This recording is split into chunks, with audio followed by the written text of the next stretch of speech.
Personal problem है, जाकर के काउंटर पे लिख के दीजिए, वो देगा हमको। मोबाइल नंबर लिख दीजिएगा, वो सॉल्यूशन मिल जाएगा। ठीक है, कि हम यहाँ पे पर्सनल प्रॉब्लम किसी का सॉल्व करने नहीं आते। ठीक है ना, यानी एगो का प्रॉब्लम है, हम उसका सुनेंगे, बाद बाकी लोग मेरा मुंह देखेगा। ठीक है।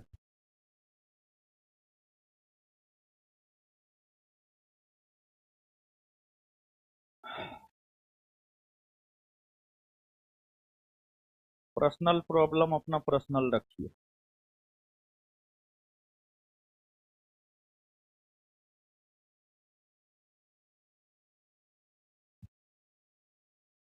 क्या जी लाइव? लाइव किया? दिमाग तुम्हारा भी छोड़ दिया है, तार छोड़ दिया है।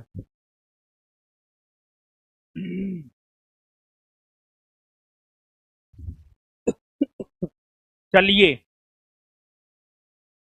देखिए, बात सीधा है, रगड़ के पढ़िए। और आपको जो है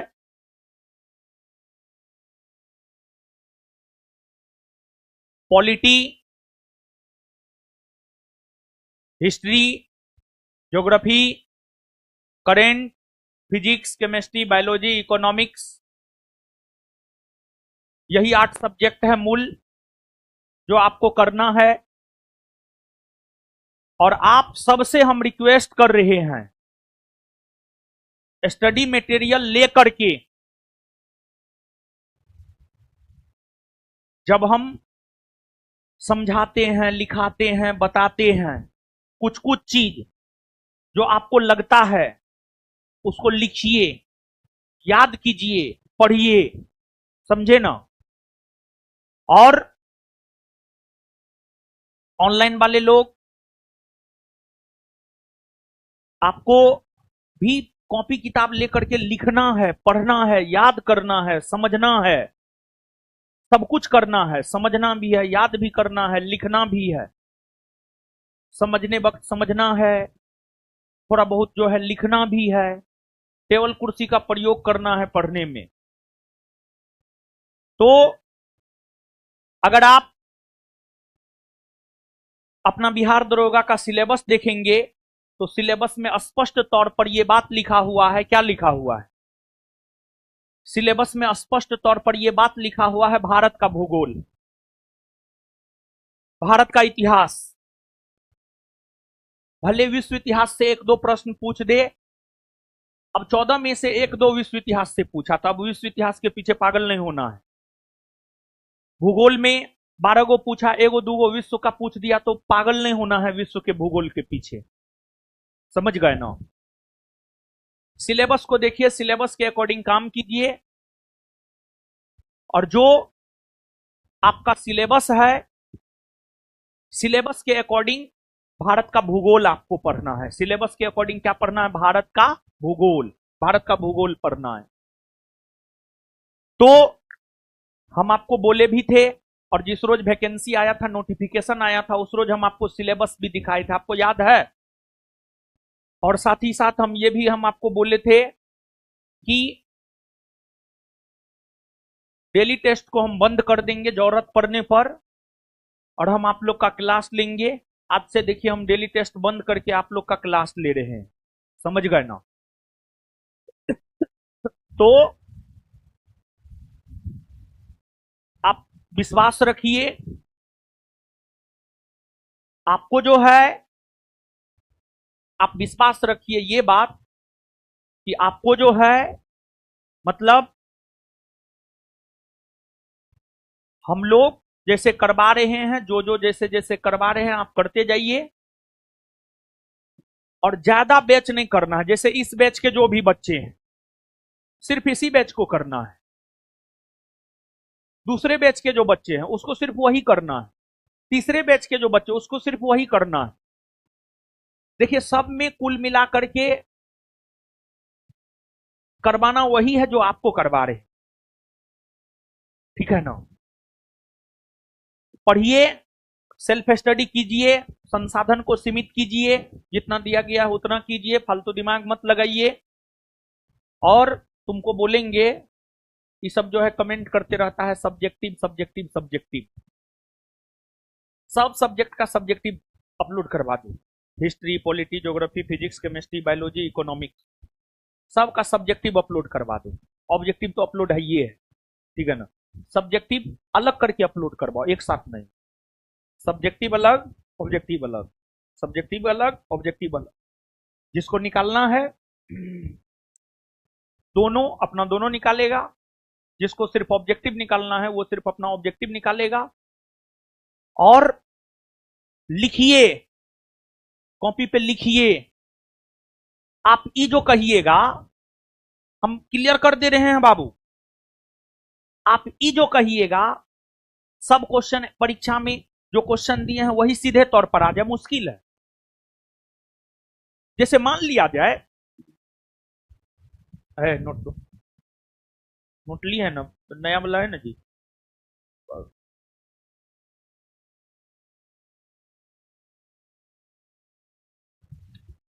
अलग अलग है, सब में थोड़ा बहुत डिफरेंस है। पुराना वाला में थोड़ा बहुत डिफरेंस है, उसमें देखना 72 गो क्वेश्चन है, इसमें पहला चैप्टर में 174 गो क्वेश्चन है, उसमें 16 चैप्टर है, इसमें 15 चैप्टर है, ठीक है। सब में अंतर है, समझे ना। जैसे देखिए बाबू, जैसे हम मॉडर्न शुरू किए थे पिछले दिन, 2-3 दिन पहले मॉडर्न शुरू किए थे ना वो, आए सब चीज पढ़ाना है, एंशियंटो पढ़ाना है। एंशियंट मेडिवल आप लोग अपने से कीजिए महाराज, ठीक है। पागल हो जाएंगे हम पढ़ाते पढ़ाते, ठीक है। इतना पढ़ाना पड़ता है ना, सबको लगता है कि पैसा जो है ना इसे ये आ जाता है, ठीक है। पागल हो जाते हैं सुबह से लेकर शाम तक हम, तब जाकर के 2 पैसा कमा पाते हैं कि रोजी रोटी चल सके। रोजी रोटी तो चलता है महाराज। सुनिए, तो आपका सिलेबस क्या है? विश्व का भूगोल या भारत का भूगोल? भारत का। और भारत के भूगोल को शुरू कर रहे हैं। सब लोग नोट लिए? नहीं लिए तो नहीं लिए हैं तो हम कोई जिम्मा नहीं लेते हैं, ठीक है। आप अपना जानिए, बात खत्म। हम दे दिए, आपको लेना है लीजिए, नहीं लेना है मुंह ताकिए मेरा। देखिए सिलेबस, सिलेबस ये सिलेबस है, हम पढ़ देते हैं। भारत के भूगोल में टोटल 14-15 चैप्टर पढ़ना है। भारत की भौगोलिक स्थिति, दूसरा भारत की भूगर्भिक इतिहास और भौतिक संरचना, तीसरा भारत का अपवाह तंत्र, चौथा भारत की जलवायु, पांचवा भारत की मृदा, छठा भारत की कृषि एवं पशुपालन, सातवां भारत की प्राकृतिक वनस्पति, आठवां भारत की जनसंख्या, नौवां भारत की खनिज तथा ऊर्जा संसाधन, 10वां भारत के निर्माण उद्योग, 11वां भारत के परिवहन और संचार, 12वां भारत के राष्ट्रीय उद्यान और वन्यजीव अभ्यारण्य, 13वां भारत के शास्त्रीय नृत्य और लोक नृत्य, 14वां भारत की जनजाति, 15वां प्राकृतिक संकट और आपदा, 16वां विविध। यही 16 चैप्टर है भारत के भूगोल में। अब जैसे मान लिया जाए कि एक चैप्टर है भारत के राष्ट्रीय उद्यान एवं वन्यजीव अभ्यारण्य, एक पेज नंबर 114 से पेज नंबर 118।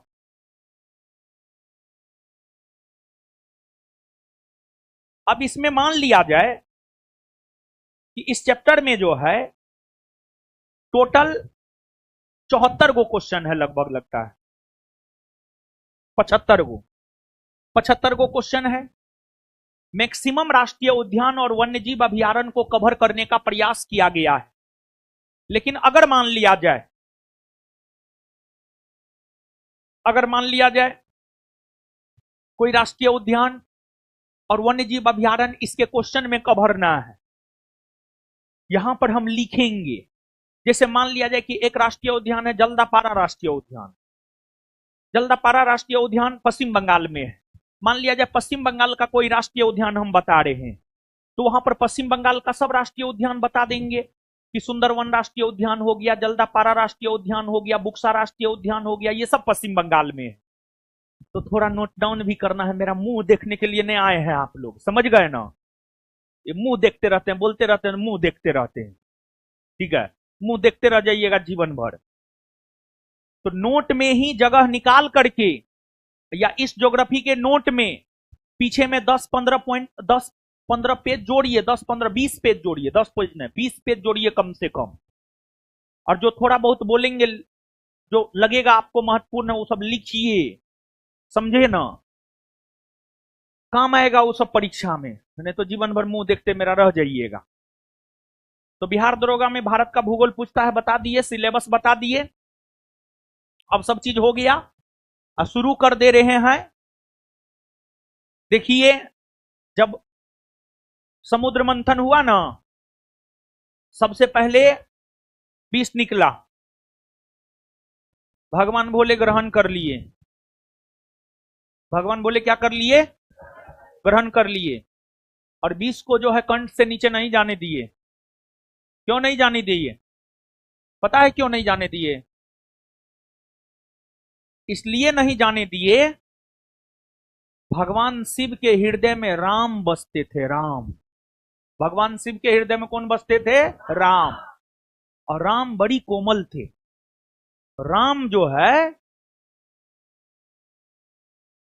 विष, राम जो है, भगवान राम जो है विष का वहन नहीं कर सकते थे, इसी वजह से यहीं पे रोक लिए।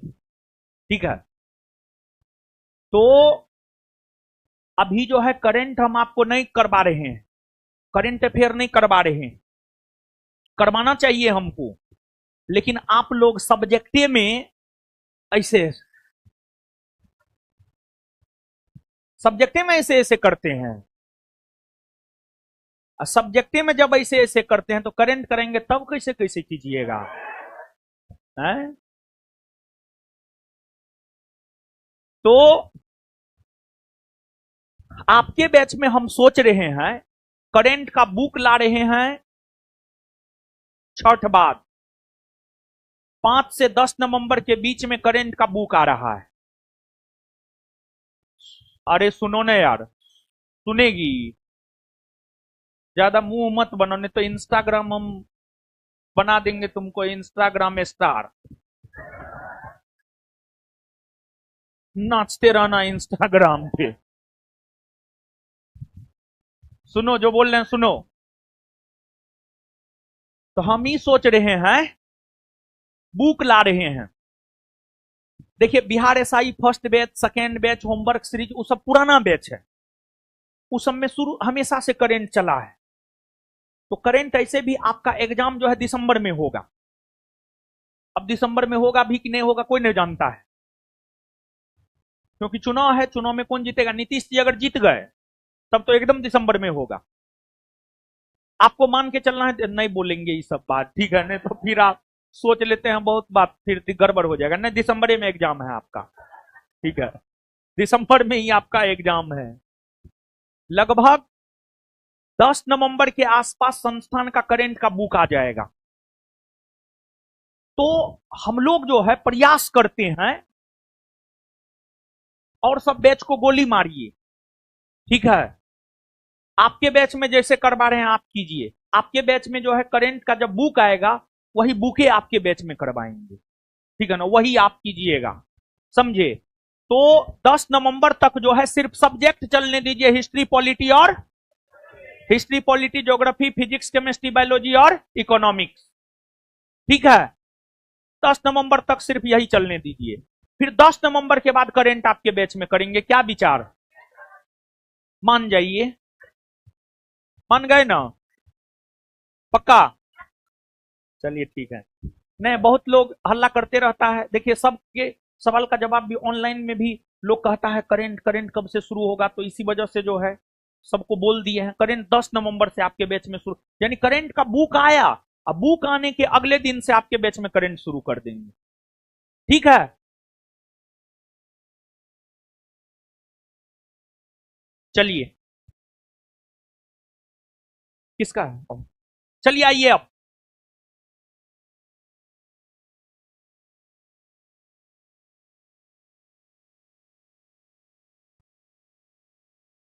समझिए।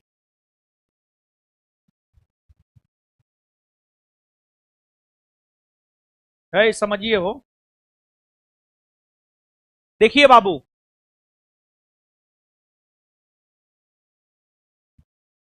भूगोल, भूगोल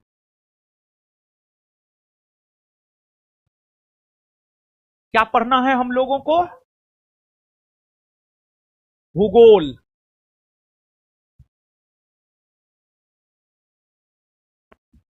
और भूगोल में भी हम लोगों को पढ़ना है भारत का भूगोल।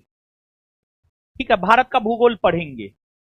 लेकिन भूगोल का जहां तक सवाल है, भूगोल का अंग्रेजी होता है ज्योग्राफी।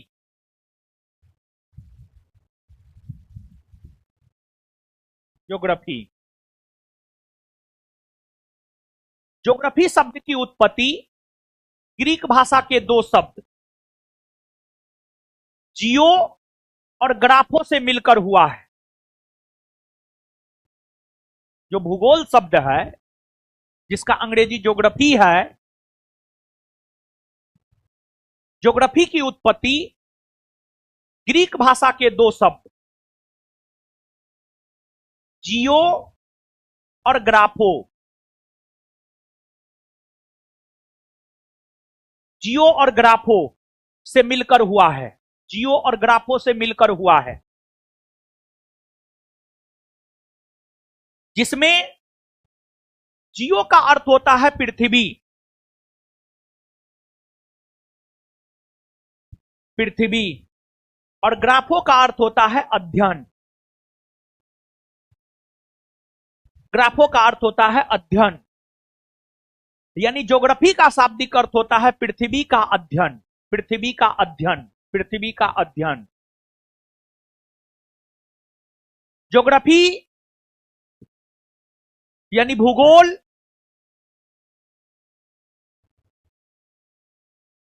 भूगोल एक ऐसा विषय है, भूगोल एक ऐसा विषय है जिसमें हम लोग पृथ्वी का अध्ययन करते हैं, पृथ्वी का अध्ययन करते हैं, पृथ्वी का अध्ययन। अब यह जो पृथ्वी है, जो पृथ्वी है,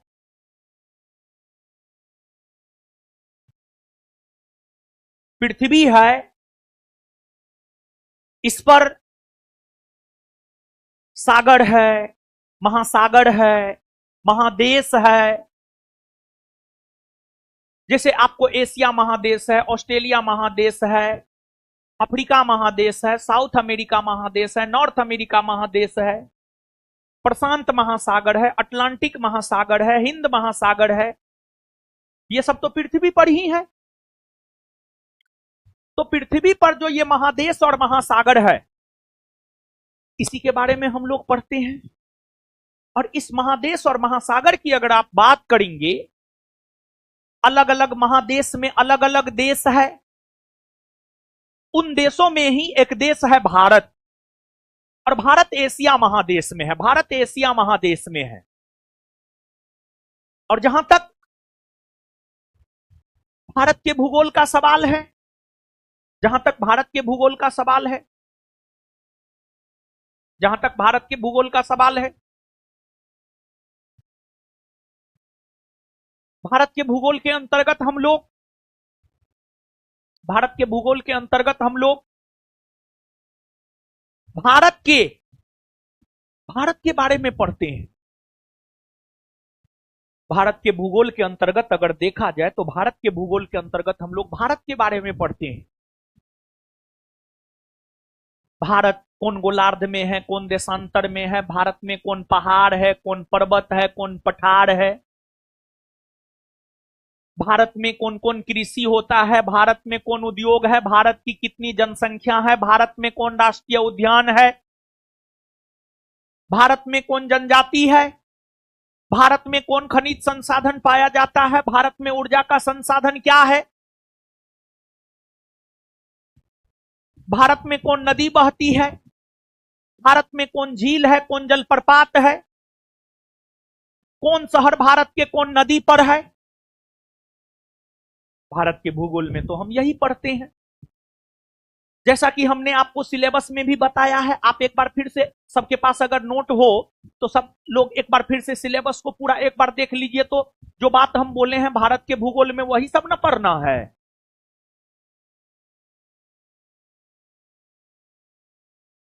बोलिए, वही ना है? क्लियर? तो बताइए, क्या हम ये बात कह सकते हैं कि भूगोल एक ऐसा विषय है, समझिए समझिए, सब लोग समझिए, भूगोल एक ऐसा विषय है, भूगोल एक ऐसा विषय है जिसके अंतर्गत हम लोग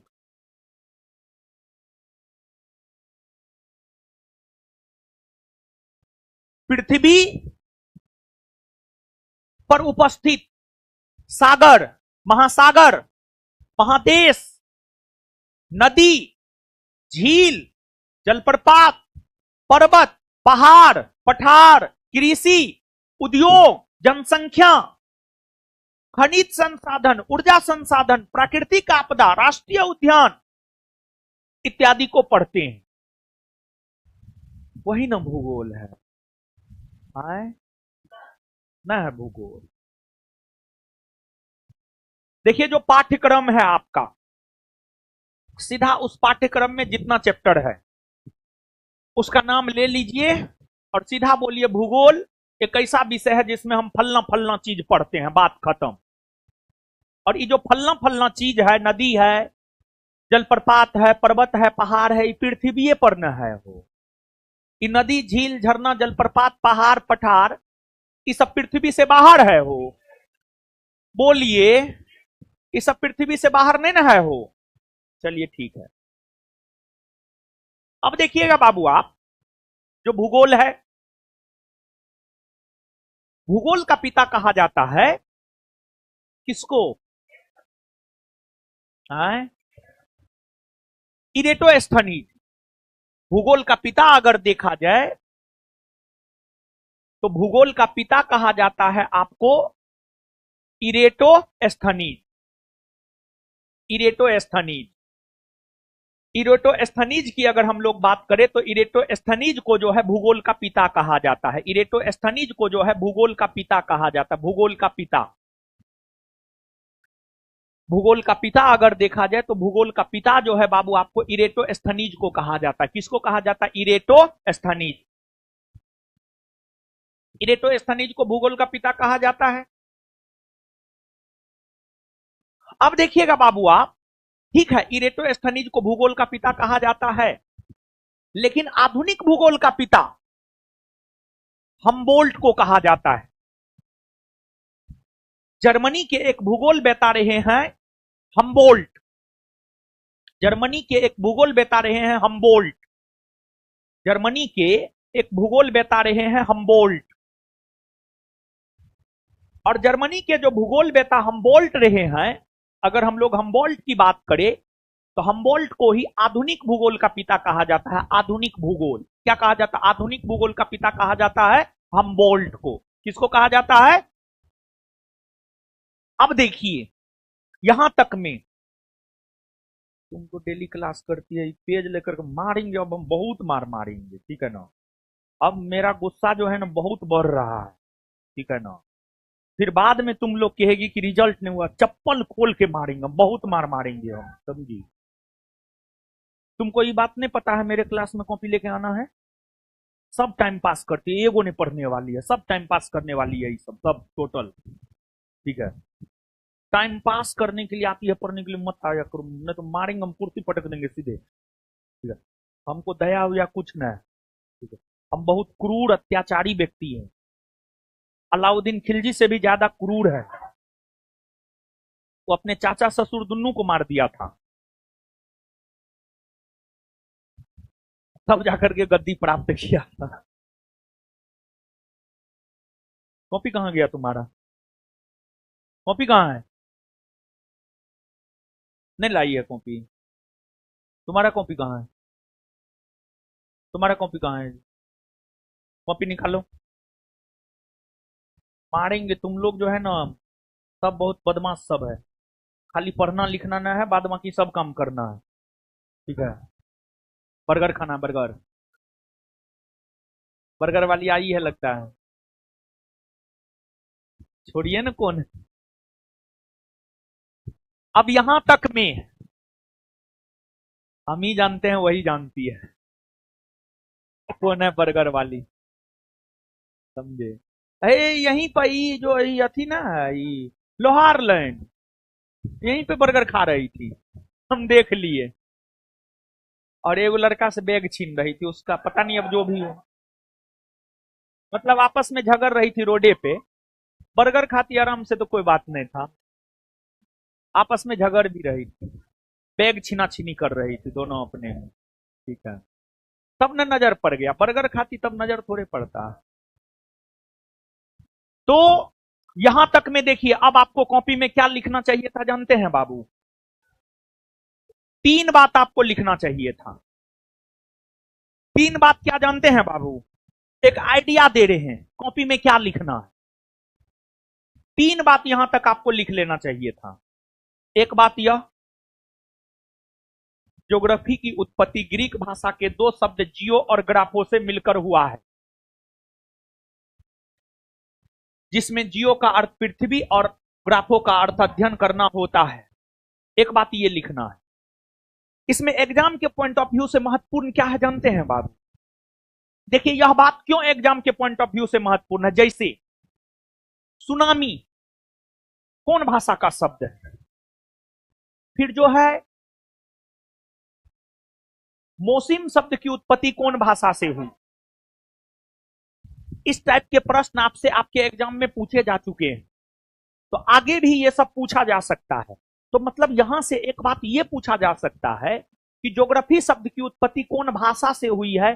तो ज्योग्राफी शब्द की उत्पत्ति हुई है ग्रीक भाषा से। ज्योग्राफी शब्द की उत्पत्ति हुई है ग्रीक भाषा से। कौन भाषा से? ग्रीक भाषा से। एक एग्जाम के पॉइंट ऑफ व्यू से याद रखने वाला ये है। दूसरा एग्जाम के पॉइंट ऑफ व्यू से याद रखने वाला है भूगोल का पिता कौन है? इरेटोस्थनीज। और तीसरा एग्जाम के पॉइंट ऑफ व्यू से याद रखने वाला है कि आधुनिक भूगोल का पिता कौन है? हम्बोल्ट। आधुनिक भूगोल का पिता कौन है? आधुनिक भूगोल का पिता कौन है? बात समझे? यही 3 बात याद रखना। ये तीनों बात याद हुआ? ज्योग्राफी शब्द की उत्पत्ति कौन भाषा से हुई? ग्रीक भाषा ना। ज्योग्राफी शब्द की उत्पत्ति कौन भाषा से हुई? ज्योग्राफी शब्द की उत्पत्ति कौन भाषा से हुई? ग्रीक भाषा। ग्रीक भाषा के कौन से 2 शब्द? जियो और कौन से 2 शब्द? जियो और, जिसमें आपको इसके बाद आगे बताइएगा भूगोल का पिता किसे कहा जाए? भूगोल का पिता, आधुनिक भूगोल का पिता, आधुनिक भूगोल का पिता।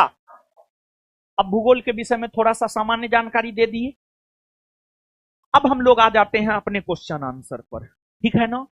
क्वेश्चन आंसर में भी थोड़ा बहुत हर सब्जेक्ट में लिखते जाइए, लिखते जाना बहुत जरूरी है। समझ गए ना? निम्नलिखित में से भारत को और किस अन्य नाम से भी जाना जाता है? देखिए बाबू, जो ज्योग्राफी है उसमें हमको भारत का भूगोल पढ़ना है। तो अपने देश भारत की अगर हम लोग बात करें, तो जैसे आप ही लोग हैं, आपका एक से अधिक नाम है, आपका एक से अधिक नाम है या हो सकता है, या किसी का एक ही नाम होगा, किसी का एक ही नाम होगा, किसी का एक से अधिक नाम होगा। तो उसी प्रकार जो अपना देश भारत है, भारत को कई नामों से जाना जाता है। भारत को भारत कहा जाता है, इंडिया कहा जाता है, हिंदुस्तान कहा जाता है, आर्यावर्त कहा जाता है, जम्बू द्वीप कहा जाता है। इन सभी नामों से भारत को जाना जाता है। भारत को, रोइए नहीं, मारेंगे नहीं तो हम सच में मारेंगे। ठीक है, रोना नहीं है। हम कौन गलत बात बोले हैं जो आप रो रही हैं? आप ही पेज में लिखिएगा, ये पेज नहर में फेंक दीजिएगा, जाइएगा नहर में गिर गया। ठीक है ना? अभी रोने से बेहतर है अभी समझिए, ताकि बाद में नहीं रोना पड़े रिजल्ट आने के बाद। समझे? ये बात कौन ने जानते हैं कि हमारे क्लास में वो कॉपी लेके आना है? कौन ने जानते हैं? जानते हैं ना? पहला क्लास में ही बोले हैं ना जी, पहला क्लास में ही हम बोलते हैं ये बात। हमारे क्लास में एगो कॉपी लेकर के आना, ये हम कोनो गलत बात नहीं बोले हैं। समझे ना? ठीक है। और रोइएगा तो उससे हमको मतलब मेरा हृदय पिघल नहीं जाएगा। ठीक है। पत्थर है, पत्थर पत्थर। समझे? पत्थर है, उससे भी मजबूत कुछ होता है। हाँ, पत्थर है। तो रोइए नहीं, आप रोइएगा हम हंसेंगे।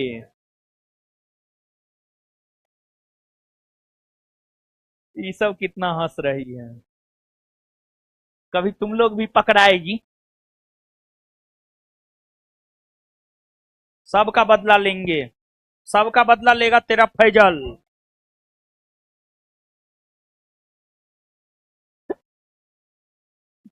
चलिए, बताइए उत्तर क्या होगा? आए सभी ना। चलिए अब देखिए एक बात और, देखिए बाबू ध्यान दीजिएगा। एक हुए ईरानी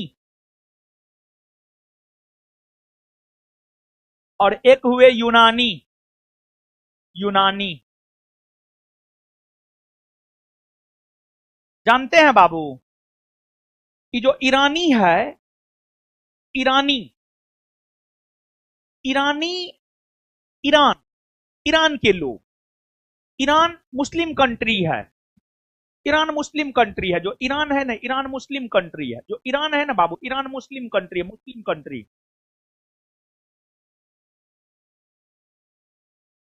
तो मुसलमानों ने भारत को हिंदुओं का देश कहा। गौर कीजिएगा, देखिए कैसे लिंक जोड़ रहे हैं, याद रहेगा ताकि। ईरान मुस्लिम कंट्री है, ईरान मुस्लिम कंट्री है। मुसलमानों ने भारत को हिंदुओं का देश कहा, यानी हिंदुस्तान कहा, हिंदुस्तान कहा।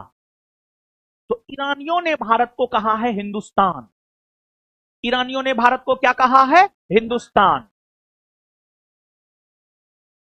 हिंदुस्तान। इसके बाद यूनानी। यूनानी जो है आपको यूरोपीय है, मतलब एक प्रकार से कहिए तो अंग्रेज है। जैसे जानते हैं बाबू, भारत के लोगों के लिए विदेश का मतलब क्या होता है पता है? भारत के लोगों के लिए विदेश का मतलब होता है लंदन। जो लंदन का है वो विदेशी है, बाद बाकी कोई विदेशी ना है। लेकिन ऐसा है नहीं। भारत के लोगों के लिए भारत के अलावा अन्य सभी देश के लोग विदेशी है, चाहे वह चीन का हो, नेपाल का हो, भूटान का हो, पाकिस्तान का हो, अफगानिस्तान का हो, ईरान का हो, या इंग्लैंड का हो, कहीं का भी हो, मतलब उससे नहीं है। तो यूनानी, ये लोग एक प्रकार से मान लिया जाए अंग्रेज। अब अंग्रेज अंग्रेजी बोलता है तो भारत को अंग्रेजी नाम ना देगा, तो अंग्रेजी नाम क्या है? इंडिया। क्या है? इंडिया। तो यूनानियों ने भारत को इंडिया कहकर पुकारा है। क्या कहकर पुकारा है? इंडिया, इंडिया, इंडिया कहकर पुकारा है, इंडिया कहकर पुकारा है। समझ गए ना? ईरानियों ने भारत को हिंदुस्तान कहकर पुकारा है, यूनानियों ने भारत को इंडिया कहकर पुकारा है। यह भी बात आप याद रखिएगा, ठीक है? सर्वप्रथम हिंदुस्तान शब्द का प्रयोग भारत के लिए किसने किया? किसने? ईरानी ना, और यूनानियों ने इंडिया ना। ये तो हो गया भारत के नाम सब के बारे में। जानते हैं बाबू, जब आप पढ़ेंगे ना भारत की भौगोलिक स्थिति, या फिर भारत एक सामान्य परिचय, जब थ्योरेटिकली भी हम आपको पढ़ाते हैं, तो वहां पर हम आपको ये बात जरूर बताते हैं सर्वप्रथम कि जो हमारा देश है, हमारे देश का नाम फलना फलना है, और हमारे देश को ईरानियों ने फलना कहकर पुकारा है और यूनानियों ने फलना कहकर पुकारा है। तो अब देखिए यहां पर एग्जाम के पॉइंट ऑफ व्यू से यह बात याद रखना बहुत ज्यादा जरूरी नहीं है कि भारत को किस किस नाम से जाना जाता है, लेकिन यह बात एग्जाम के पॉइंट ऑफ व्यू से याद रखना जरूरी है कि ईरानियों ने भारत को क्या कहकर पुकारा और यूनानियों ने भारत को क्या कहकर पुकारा।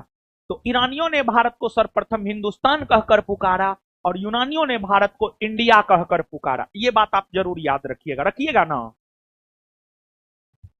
आगे विचार कीजिए और जानते हैं बाबू, ये जो बताएंगे इसमें से आपके बिहार दरोगा एग्जाम में 2 क्वेश्चन पूछा हुआ है।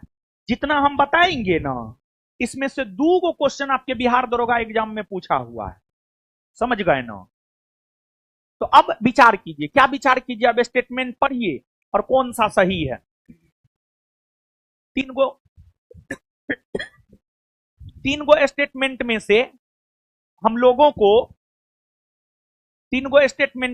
लोगों को यह निकालना है कौन सही है।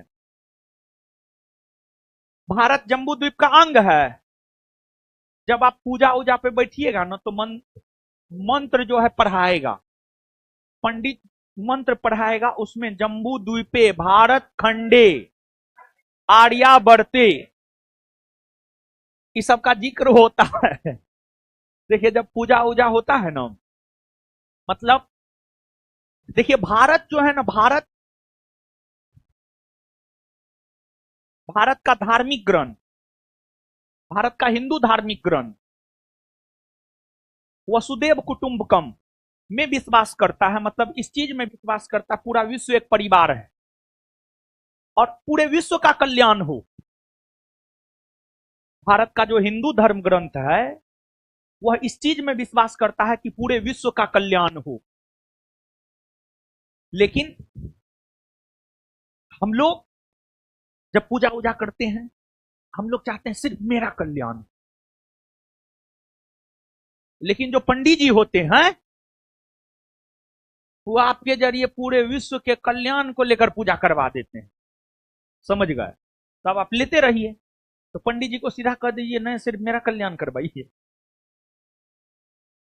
तो ऐसा नहीं होना चाहिए। होना यह चाहिए कि सबका कल्याण हो, सबके साथ मेरा भी कल्याण हो जाए।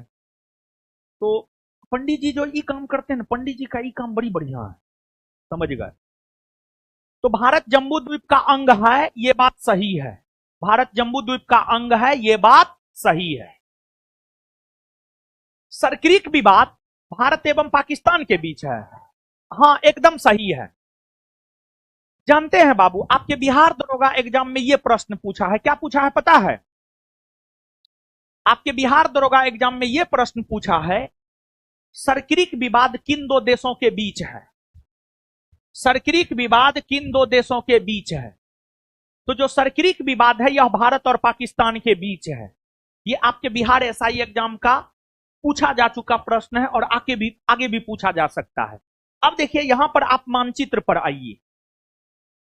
यहां पर बाबू जब आप मानचित्र पर आइएगा तो यहां पर बाबू आप देखिएगा गुजरात को। किसको देखिएगा आप? गुजरात को। यहां पर देखिएगा आप गुजरात को। गुजरात में जो है ना, यहां पर ये वाला जो हिस्सा है, ये वाला जो हिस्सा है बाबू, ये वाला हिस्सा आप देख रहे हैं, ये वाला हिस्सा, यहीं पर आपको सरक्रीक है। और सरक्रीक को लेकर भारत और पाकिस्तान के बीच विवाद है। भारत कहता है मेरा है, पाकिस्तान कहता है मेरा है। भारत कहता है मेरा है और पाकिस्तान कहता है मेरा है। तो सरक्रीक गुजरात में है और इसको लेकर विवाद जो है भारत और पाकिस्तान के बीच है, भारत और पाकिस्तान के बीच है। अब इसके बाद आगे अगर हम लोग आए तो भारत की मुख्य भूमि का दक्षिणी नोक इंदिरा पॉइंट है। मुख्य भूमि का दक्षिणी नोक इंदिरा पॉइंट है? नहीं, मुख्य भूमि का दक्षिणी नोक इंदिरा पॉइंट नहीं है, बल्कि मुख्य भूमि का जो दक्षिणी नोक है वह है आपको कैप कैमोरीन है। मुख्य भूमि का जो दक्षिणी नोक है वह है बाबू आपको कैप कैमोरीन। मुख्य भूमि का जो दक्षिणी नोक है वह है आपको कैप कैमोरीन। मुख्य भूमि का जो दक्षिणी नोक है वह है आपको कैप कैमोरीन। मुख्य भूमि का जो दक्षिणी नोक है वह क्या है आपको कैप कैमोरीन। तो अब कौन कौन सही है? एक और दो। कौन कौन सही है? एक और दो। एक और दो, ठीक है ना बाबू, एक और दो सही है। अब यहां पर लगे हाथ कुछ बात हम लोग जान लेते हैं। और देखिए बाबू, अब आप आइएगा यहां पर, मानचित्र पर आइएगा।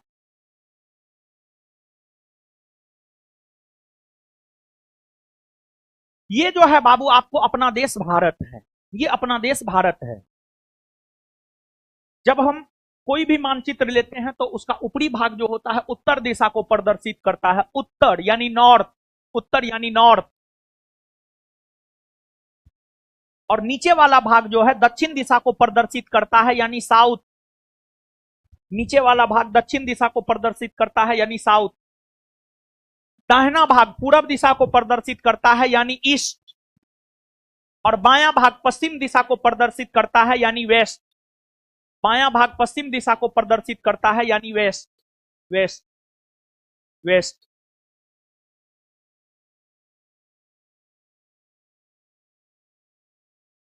अब आप देखिएगा, भारत का जो सबसे उत्तरी बिंदु है, भारत का सबसे उत्तरी बिंदु अगर देखा जाए तो भारत का सबसे उत्तरी बिंदु है इंदिरा कौल। भारत का सबसे उत्तरी बिंदु है इंदिरा कौल। और जो इंदिरा कौल है बाबू, इंदिरा कौल जो है आपको लद्दाख में है। भारत का सबसे उत्तरी बिंदु इंदिरा कौल है, इंदिरा कौल लद्दाख में है। और भारत का सबसे दक्षिणी बिंदु अगर देखा जाए तो भारत का सबसे दक्षिणी बिंदु है इंदिरा पॉइंट।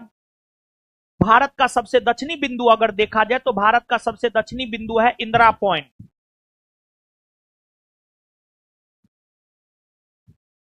अब जहां तक इंदिरा पॉइंट का सवाल है, इंदिरा पॉइंट को कई नामों से जाना जाता है।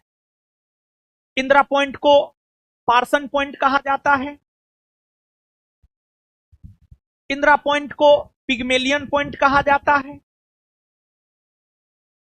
इंदिरा पॉइंट को पार्सन पॉइंट कहा जाता है, इंदिरा पॉइंट को पिग्मेलियन पॉइंट कहा जाता है, इंदिरा पॉइंट को पार्सन पॉइंट कहा जाता है, इंदिरा पॉइंट को पिग्मेलियन पॉइंट कहा जाता है।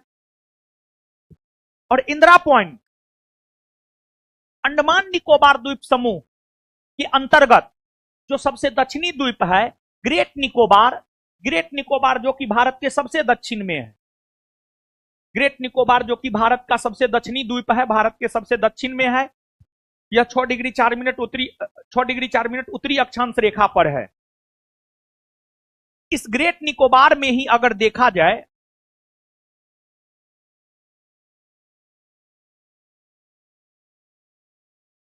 इस ग्रेट निकोबार में अगर देखा जाए तो इस ग्रेट निकोबार में ही 6 डिग्री 4 मिनट पर इंदिरा पॉइंट है, जिसे पार्सन पॉइंट या पिग्मेलियन पॉइंट भी कहते हैं। यह भारत का सबसे दक्षिणी बिंदु है। और यह जो अंडमान निकोबार द्वीप समूह है बाबू, अगर हम लोग अंडमान निकोबार द्वीप समूह की बात करें तो अंडमान निकोबार द्वीप समूह भारत के मुख्य भूमि के अंतर्गत नहीं आता है। अंडमान निकोबार द्वीप समूह और लक्षद्वीप, अंडमान निकोबार द्वीप समूह और लक्षद्वीप। देखिए बाबू, आप जो ये मानचित्र देख रहे हैं, इस मानचित्र में भारत के पूर्वी भाग में ये बंगाल की खाड़ी है, बंगाल की खाड़ी में अंडमान निकोबार द्वीप समूह है। और अंडमान निकोबार द्वीप समूह जो है भारत के मुख्य भूमि के अंतर्गत नहीं आता है। वहीं ये पश्चिमी भाग है, भारत के पश्चिमी भाग में अरब सागर है, अरब सागर में लक्षद्वीप है। लक्षद्वीप भी भारत की मुख्य भूमि के अंतर्गत नहीं आता है। लेकिन लेकिन आप इस बात को समझिए कि ठीक है, अंडमान निकोबार द्वीप समूह, ठीक है, अंडमान निकोबार द्वीप समूह और लक्षद्वीप भारत की मुख्य भूमि के अंतर्गत नहीं आता है, लेकिन इस पर अधिकार, लेकिन इस पर अधिकार भारत का है। लेकिन इस पर अधिकार किसका है? किसका अधिकार है? भारत का है। भारत के अंतर्गत ये माने जाते हैं, इस पर अधिकार भारत का है और यह भारत के अंतर्गत भारत के अंतर्गत माने जाते हैं, भारत के अंतर्गत माने जाते हैं। अब ठीक है, ये मुख्य भूमि में नहीं आता है, तो भारत के मुख्य भूमि के अंतर्गत सबसे दक्षिणी राज्य है तमिलनाडु। भारत के मुख्य भूमि के अंतर्गत सबसे दक्षिणी राज्य अगर देखा जाए तो भारत के मुख्य भूमि के अंतर्गत सबसे दक्षिणी राज्य है तमिलनाडु। भारत के मुख्य भूमि के अंतर्गत सबसे दक्षिणी राज्य कौन है? तमिलनाडु।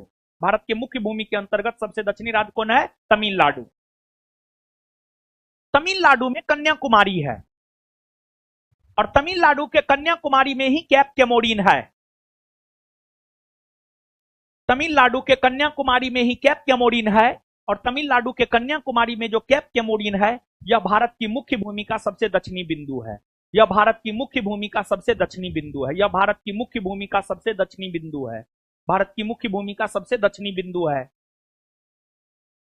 अब देखिएगा बाबू आप कि कन्याकुमारी, यहां जो कन्याकुमारी है, कन्याकुमारी में बंगाल की खाड़ी, ये बंगाल की खाड़ी है, इधर अरब सागर है, इधर हिंद महासागर है। भारत के जब आप दक्षिण में जाइएगा तो इधर हिंद महासागर है। जब आप भारत की चौहद्दी देखते हैं तो भारत के उत्तर में हिमालय पर्वत है और भारत के दक्षिण में हिंद महासागर है। हिंद महासागर के शीर्ष पर अपना देश भारत है।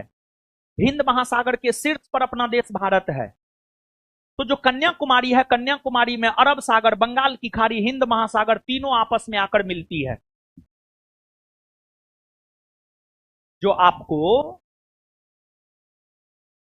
अरब सागर, बंगाल की खाड़ी और हिंद महासागर है, ये तीनों कन्याकुमारी में आकर आपस में मिलती है। कन्याकुमारी में आकर आपस में मिलती है।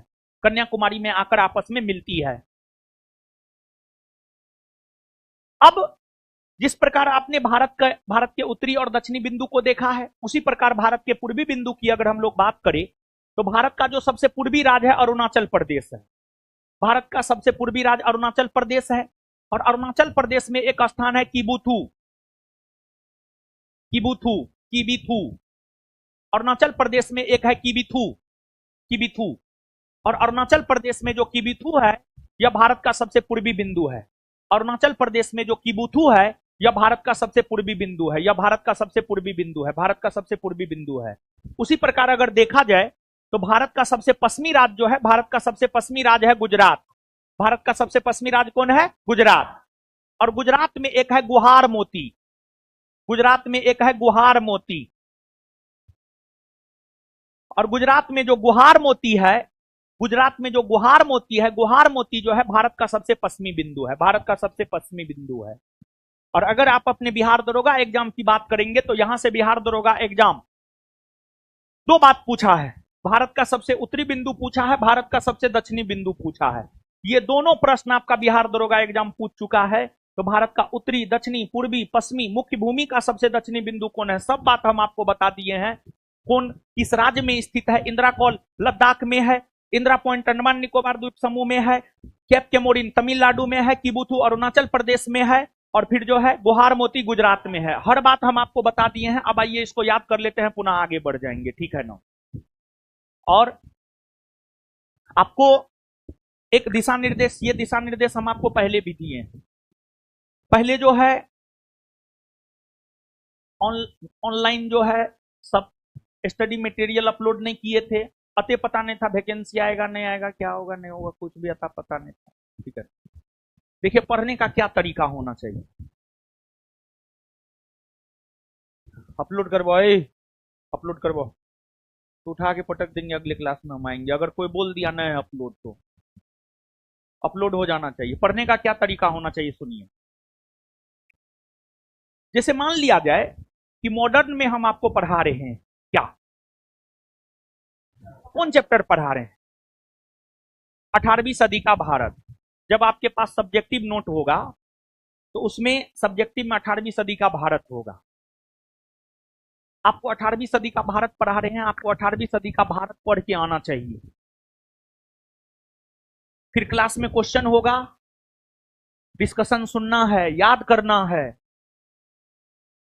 पहले मतलब देखिए सब चीज आपके पास दे दिया गया है। अब ऑफलाइन वाले लोग, संस्थान का सारा स्टडी मटेरियल ऑफिस में मिलता है, फोटो स्टेट के दुकान में मिलता है, जहां से लेना है ले लीजिए। जो चैप्टर हो रहा है उसका सब्जेक्टिव पढ़ के आइए, ऑब्जेक्टिव कीजिए, घर पे जाइए, फिर से रिवीजन कीजिए, फिर से रिवीजन कीजिए घर पे जाकर के।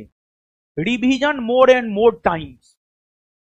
जितना ज्यादा रिवीजन कीजिएगा आप उतना बेहतर बनिएगा, और जितना कम रिवीजन कीजिएगा उतना आप खराब बनिएगा।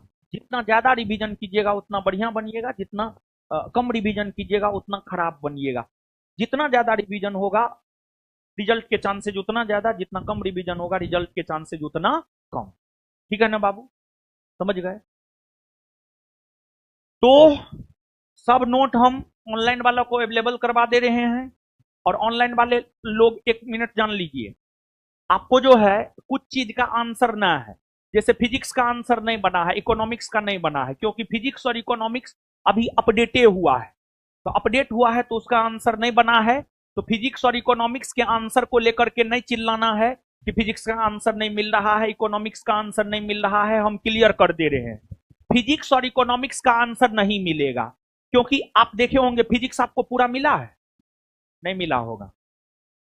हाँ, 3 चैप्टर मिला है, 6 चैप्टर, 9 चैप्टर।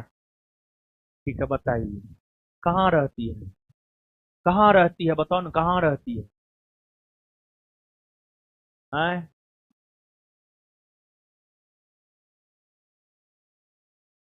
तो फिजिक्स अपडेट हो रहा है, इकोनॉमिक्स भी अपडेट हुआ है।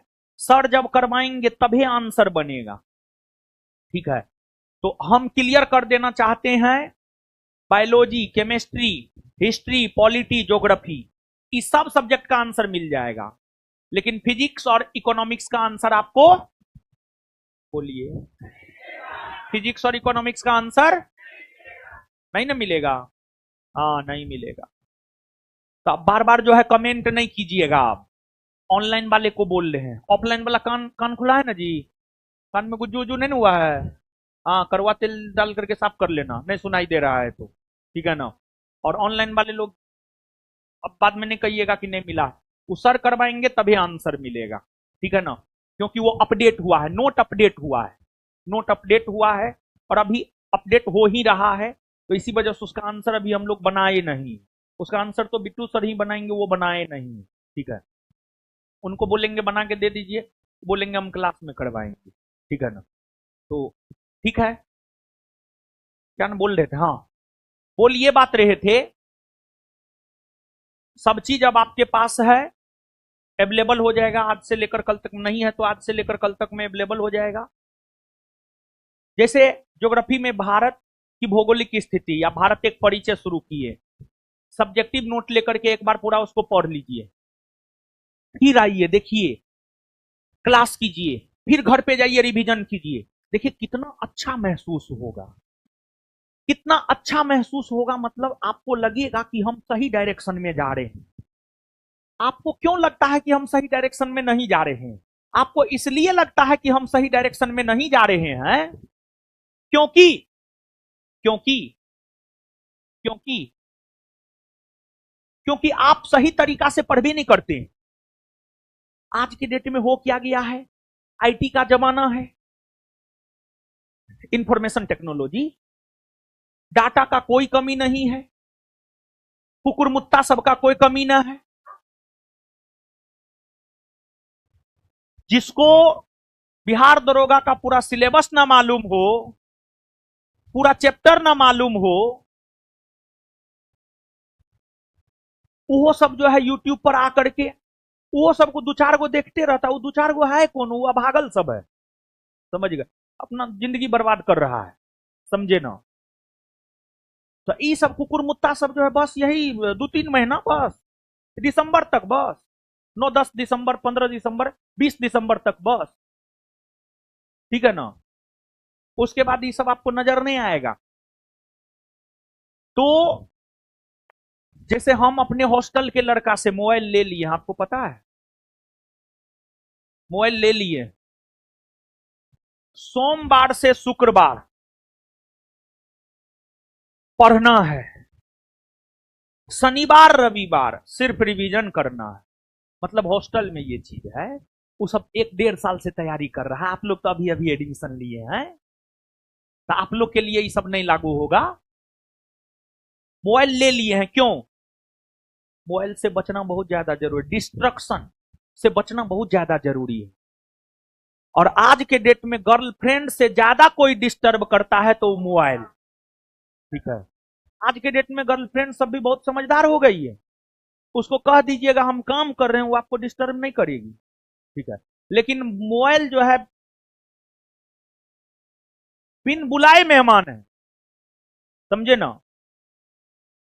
तो मोबाइल से बचिए, तो मोबाइल से बचिए, किताब कॉपी पकड़िए, और जितना करवा रहे हैं उतना ही कीजिए। और इसके बाद अरे सब चीज तो करवाइए रहे हैं महाराज, क्या नहीं करवा रहे हैं?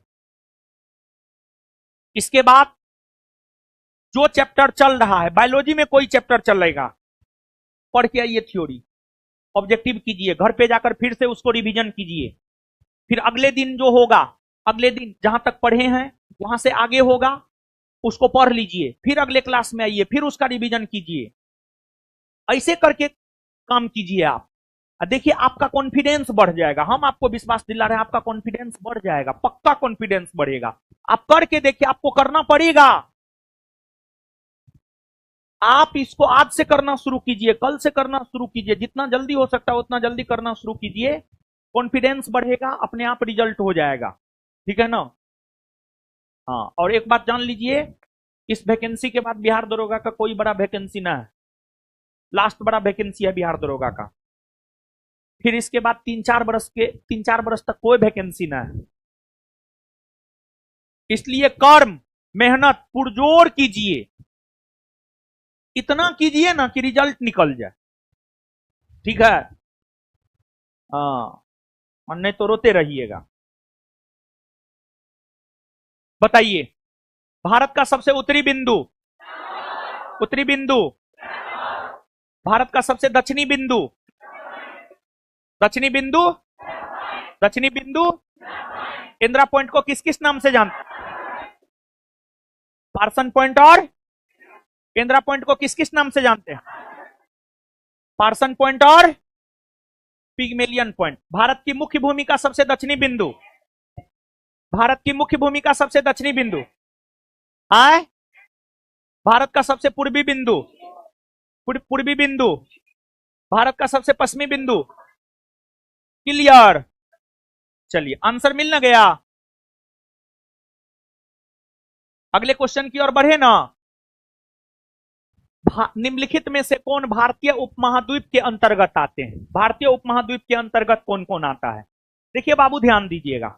भारतीय उपमहाद्वीप के अंतर्गत अगर देखा जाए तो भारतीय उपमहाद्वीप के अंतर्गत मुख्य तौर पर अगर देखा जाए तो मुख्य तौर पर जो है भारतीय उपमहाद्वीप के अंतर्गत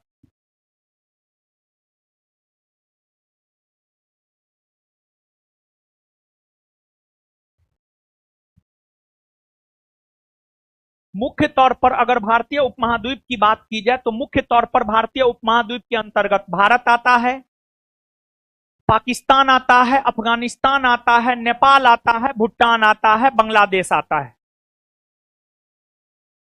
मुख्य तौर पर भारतीय उपमहाद्वीप के अंतर्गत अगर देखा जाए, मुख्य तौर पर भारतीय उपमहाद्वीप के अंतर्गत अगर देखा जाए तो मुख्य तौर पर भारतीय उपमहाद्वीप के अंतर्गत भारत, पाकिस्तान, अफगानिस्तान, नेपाल, भूटान, बांग्लादेश। और एक बात जानिए, लेकिन कुछ स्रोत कहता है कि भारतीय उपमहाद्वीप के अंतर्गत अफगानिस्तान नहीं आता है। भारतीय उपमहाद्वीप के अंतर्गत सिर्फ और सिर्फ अगर देखा जाए तो सिर्फ भारत, पाकिस्तान, नेपाल, भूटान और बांग्लादेश आता है। ठीक है ना? तो यही सब भारतीय उपमहाद्वीप के अंतर्गत आता है मुख्य तौर पर। अब अगर हम लोग, अरे क्वेश्चन के बगल में लगाया करो यार, ठीक है, बार बार पीछे जाना पड़ता है। 5 क्वेश्चन के जस्ट बाद लगाओ। ठीक है, बांग्लादेश, भूटान, बांग्लादेश आता है, हाँ, भूटान आता है, म्यांमार, आंसर क्या होगा? केवल एक और, जैसे पॉलिटी में 5 चैप्टर पढ़ाए हैं, सब चीज क्लियर किए हैं ना? हो नहीं किए हैं? किए हैं ना? जैसे पॉलिटी में प्रस्तावना ही पढ़ाए तो नहीं क्लियर किए। मॉडर्न में हम पढ़ा रहे हैं 18वीं सदी का भारत पढ़ा रहे हैं, अवध सॉरी बंगाल पढ़ाए हैं, बंगाल के बाद जो है हैदराबाद पढ़ाए हैं, सब चीज क्लियर किए हैं ना? एकदम क्लियर किए हैं। अब अवध पढ़ाएंगे, समझ गए?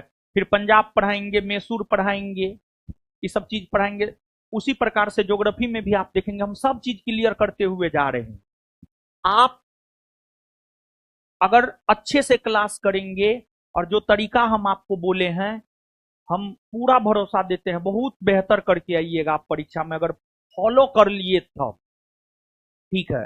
अब फॉलो नहीं करेंगे तब तो कुछ कहना ही नहीं। ठीक है, फॉलो करना आसान न है, थोड़ा टफ है। ठीक है, क्योंकि पहले पढ़ के आना फिर घर पे जाके रिवीजन करना आसान थोड़े है। आसान रहता तो सब कोई कर लेता, लेकिन आसान काम को करना तो सब कर सकता है, थोड़ा टफ काम को करना सबके बस की बात नहीं होती है। तो सब लोग कीजिए, हम तो यही चाहेंगे सब लोग कीजिए, सबका रिजल्ट हो। हम और क्या चाहेंगे, और कुछ नहीं चाहेंगे। निम्नलिखित कथनों में से कौन से भारत के बारे में सही है?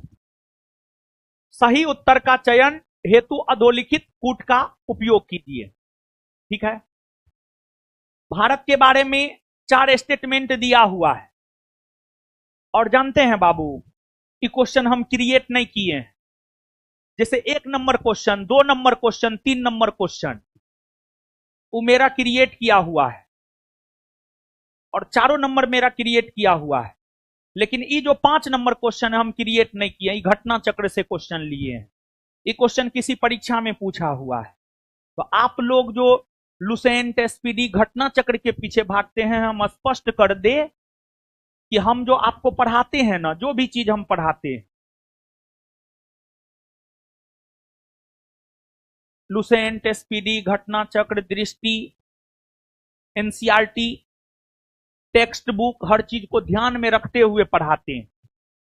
बिट्टू झा सर का तो हमसे भी सोर्स ज्यादा है, उसका सोर्स हमसे भी ज्यादा है।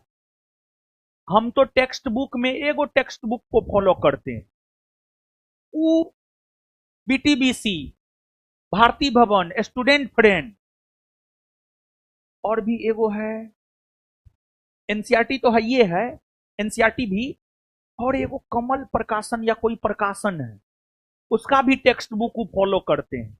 हमसे ज्यादा सोर्स उनका है, समझ गए? तो आपको यहां पर आइए, भारत विश्व का 5वां बड़ा देश है। देखिए ये पूछ रहा है क्षेत्रफल में, क्षेत्रफल में भारत विश्व का 5वां बड़ा देश है? नहीं, क्षेत्रफल में जो है भारत विश्व का 5वां सबसे बड़ा देश नहीं है।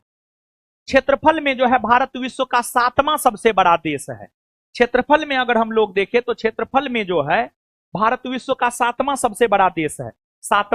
क्षेत्रफल में भारत विश्व का 7वां सबसे बड़ा देश है।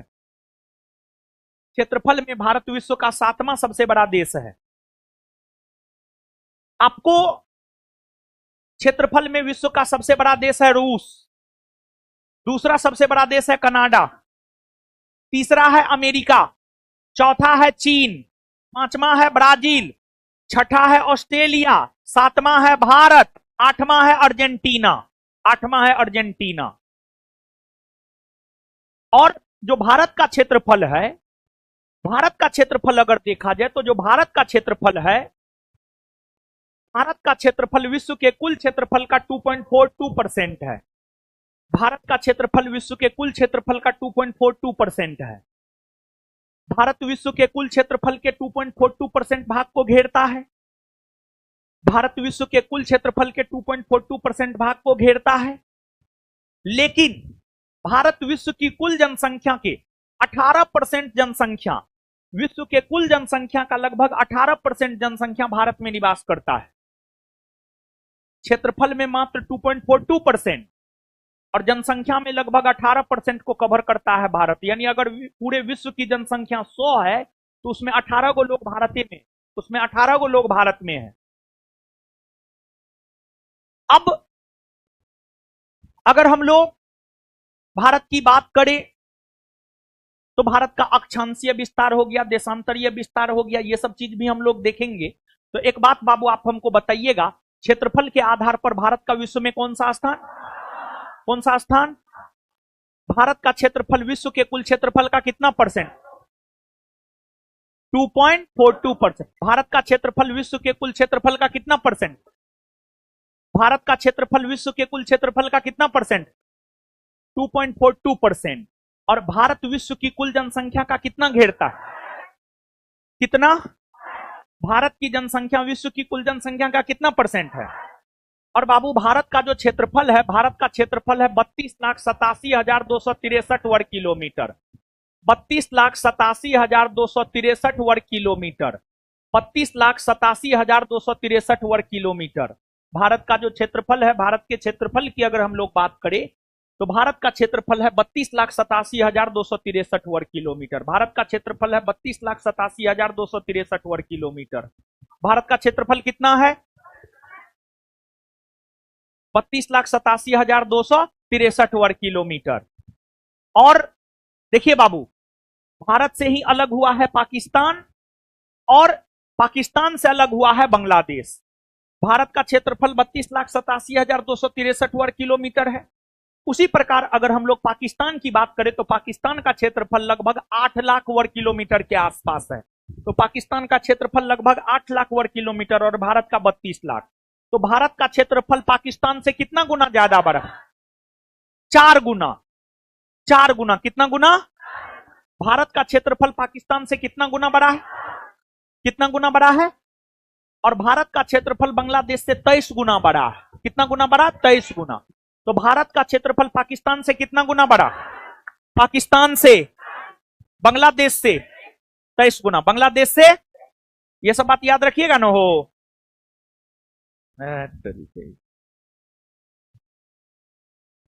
अब दूसरा, यह स्थल मंडल के कुल क्षेत्रफल का लगभग 2.42% भाग अधिकृत किए हुए। सही या गलत? सही ना हो। समूचा भारत उष्ण कटिबंध में नहीं। समूचा भारत उष्ण कटिबंध में नहीं है। पूरा का पूरा भारत उष्ण कटिबंध में नहीं है। अगर हम लोग भारत की बात करें तो जो भारत है, भारत उष्ण कटिबंध में भी है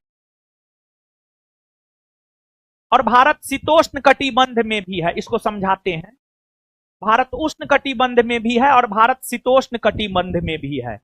तो समूचा भारत उष्ण कटिबंध में नहीं है, बल्कि भारत का कुछ हिस्सा उष्ण कटिबंध में है और कुछ हिस्सा शीतोष्ण कटिबंध में है। कुछ हिस्सा उष्ण कटिबंध में है और कुछ हिस्सा शीतोष्ण कटिबंध में है। तो समूचा भारत उष्ण कटिबंध में नहीं है, बल्कि भारत उष्ण कटिबंध और शीतोष्ण कटिबंध दोनों में है। अब यहां पर समझ लीजिए आप थोड़ा सा, जैसे आप इस मानचित्र पर आइए, देखिए पृथ्वी है। पृथ्वी को 3 ताप कटिबंध में बांटा गया है। उष्ण कटिबंध, शीतोष्ण कटिबंध, शीत कटिबंध। उष्ण कटिबंध, शीतोष्ण कटिबंध और शीत कटिबंध। ये पृथ्वी है। पृथ्वी के केंद्र से होकर 0 डिग्री अक्षांश रेखा गुजरती है, जिसे हम लोग विषुवत रेखा कहते हैं। पृथ्वी के केंद्र से होकर 0 डिग्री अक्षांश रेखा गुजरती है, जिसे हम लोग विषुवत रेखा या भूमध्य रेखा या इक्वेटर कहते हैं। अंग्रेजी में इक्वेटर कहते हैं, EQUATOR, इक्वेटर कहते हैं। इससे ऊपर जाइएगा उत्तरी गोलार्ध, नीचे आइएगा दक्षिणी गोलार्ध। अब आप ऊपर जाइएगा तो एक 23.5 डिग्री उत्तरी अक्षांश रेखा मिलेगा। 23.5 डिग्री उत्तरी अक्षांश रेखा को हम लोग कर्क रेखा कहते हैं। कर्क रेखा कहते हैं। कर्क रेखा कहते हैं। फिर इससे ऊपर जाइएगा तो एक आपको 66.5 डिग्री उत्तरी अक्षांश रेखा मिलेगा। 66.5 डिग्री उत्तरी अक्षांश रेखा को अगर देखा जाए तो हम लोग आर्कटिक रेखा कहते हैं। आर्कटिक रेखा, आर्कटिक रेखा कहते हैं। 66.5 डिग्री उत्तरी अक्षांश रेखा को हम लोग आर्कटिक रेखा कहते हैं। फिर ऊपर जाइएगा 90 डिग्री उत्तरी अक्षांश रेखा मिलेगा। इसको हम लोग उत्तरी ध्रुव कहते हैं। उत्तरी ध्रुव कहते हैं। उत्तरी ध्रुव, उत्तरी ध्रुव कहते हैं। तो पृथ्वी के केंद्र से होकर, फास्ट नहीं ना है, समझ रहे हैं ना? कोई दिक्कत नहीं ना हो रहा है? दिक्कत होगा तो बोलिएगा, हम स्लो हो जाएंगे, ठीक है ना? ऐसे इस सब में बहुत बड़ा चीज है नहीं, कुछ है जी इसमें, कुछ ना है, ठीक है। देखिए हम हर चीज को समझाते हुए चल रहे हैं। पृथ्वी के केंद्र से होकर 0 डिग्री अक्षांश रेखा गुजरती है। 0 डिग्री अक्षांश रेखा को हम लोग विषुवत रेखा कहते हैं। विषुवत रेखा पृथ्वी को 2 बराबर भाग में बांटती है। इसके ऊपर जाइएगा उत्तरी गोलार्ध, नीचे आइएगा दक्षिणी गोलार्ध, नीचे आइएगा दक्षिणी गोलार्ध। उत्तरी गोलार्ध में एक 23.5 डिग्री उत्तरी अक्षांश रेखा है जिसको हम लोग कर्क रेखा कहते हैं। फिर एक 66.5 डिग्री उत्तरी अक्षांश रेखा है जिसको हम लोग आर्कटिक रेखा कहते हैं। फिर 90 डिग्री उत्तरी अक्षांश रेखा है उसको हम लोग उत्तरी ध्रुव कहते हैं।